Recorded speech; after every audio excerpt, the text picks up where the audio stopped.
Hello investors, स्वागत है आपका हमारे चैनल इन्वेस्टमेंट के बाज़ार पर। वीएमएस टीएमटी लिमिटेड आईपीओ का आज फाइनल डे है। फाइनल डे पर काफ़ी उतार चढ़ाव अपने को देखने को मिल रहा है। काफ़ी सारे सोशल मीडिया प्लेटफॉर्म्स पर अवॉइड कैटेगरी में भी डाला गया है इस आईपीओ को। क्या जीएमपी चल रही है और अभी क्या स्टेटस है? ऑलमोस्ट 1:45 का अभी घड़ी में समय हो रहा है, तो सारी जानकारी आपको जानने को मिलेगी। लेकिन डिस्क्लेमर, ये वीडियो सिर्फ एजुकेशनल पर्पज़ के लिए है। सोच समझकर आप अपना इन्वेस्टमेंट करें, चाहे आईपीओ हो या फिर शेयर बाजार का कोई शेयर हो। रिस्क हमेशा रहता है मार्केट्स के अंदर। सबसे पहले मार्केट कंडीशन की अगर आप बात करेंगे तो आज काफ़ी टाइम बाद मार्केट में अपने को एक प्रॉफिट बुकिंग देखने को मिल रही है। ओवरऑल 78 पॉइंट्स नीचे निफ्टी और 98 पॉइंट्स ऊपर मिड कैप निफ्टी ट्रेड कर रहा है। तो मिड कैप निफ्टी तो अच्छा ट्रेड कर रहा है, बट निफ्टी में आज कहीं ना कहीं हाईयर लेवल से थोड़ी प्रॉफिट बुकिंग अपने को देखने को मिली है। बाकी वीएमएस टीएमटी सिर्फ 148.5 करोड़ का है। क्या कंपनी में खराब है, क्या कंपनी में अच्छा है, जिसके चलते इतना बैकलैश अभी आईपीओ को मिलता हुआ देखने को मिल रहा है? तो सबसे पहली बात कि यहाँ पर रिटेल का जो पोर्शन है वो 60% बताया जा रहा है, तो बहुत बड़ा पोर्शन है। क्यूआईबीज का पोर्शन काफ़ी कम है यहाँ पर, सबसे कम आई थिंक क्यूआईबीज का ये पोर्शन है।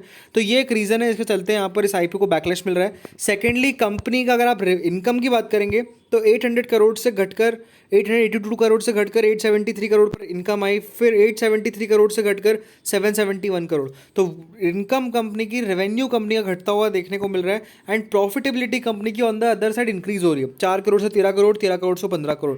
तो यहाँ पर इसलिए क्वेश्चनिंग होती हुई देखने को मिल रही है। बाकी बोरोइंग्स भी कंपनी की इंक्रीज होती हुई देखने को मिल रही है। तो ये भी एक रीज़न है जिसके चलते काफ़ी सारे जो लॉन्ग टर्म इन्वेस्टर्स हैं वो इस आईपीओ को अवॉइड करके चल रहे हैं। बाकी अगर आप सब्सक्रिप्शन देखेंगे तो सबसे ज़्यादा सब्सक्रिप्शन क्यूआईबीज में आना था, क्योंकि क्यूआईबीज में आप देख सकते हैं बिल्कुल कम पोर्शन है, लेकिन क्यूआईबीज बिल्कुल सब्सक्राइब नहीं कर रहे हैं। अब तक सिर्फ 10 टाइम्स के आसपास क्यूआईबी ने सब्सक्राइब किया है, एनआईआईज ने 120 टाइम्स के आसपास, रिटेल ने 35 टाइम्स के आसपास और 52 टाइम्स के आसपास आईपीओ सब्सक्राइब हुआ है। तो सब्सक्रिप्शन डेफिनेटली बुरा नहीं है, बट सब्सक्रिप्शन इतना भी अच्छा नहीं है, क्योंकि अगर क्यूआईबीज का यहाँ पर साथ मिलता तो कहीं ना कहीं और टेंशन जो थी वो खत्म होती हुई देखने को मिलती है। और अगर आप यहाँ पर देखेंगे, प्रीमियम 23 रुपीज़ तक प्रीमियम गया था एक टाइम पर, जो कि अब घटते घटते 10% पर आ चुका है। तो फाइनल वर्डिक्ट यही है कि जोखिम लेने वाले निवेशक लंबी अवधि के लिए आप सोचे अप्लाई करने के बारे में। बट लिस्टिंग गेंस की अगर अपन बात करेंगे तो depending upon the market conditions आप कह सकते हैं लिस्टिंग गेंस होते हुए देखने को मिलेंगे।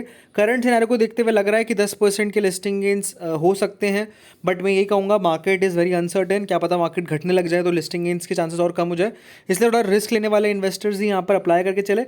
बट एक तरह से, एक तरह से चांसेस भी काफ़ी कम रहने वाले हैं अलॉटमेंट के। बट अगर आपको लगता है तो लिस्टिंग गेन की अगर बात करेंगे तो वो मार्केट पर डिपेंड करेगी। बाकी लॉन्ग टर्म इन्वेस्टर्स एक क्वार्टरली रिजल्ट का और वेट करें, और अगर वहाँ पर भी ऐसे सिचुएशन रहती है कि इनकम घट रही है, प्रॉफिट बढ़ रहा है, तो वो कहीं ना कहीं थोड़ा नेगेटिव होगा इस कंपनी के लिए।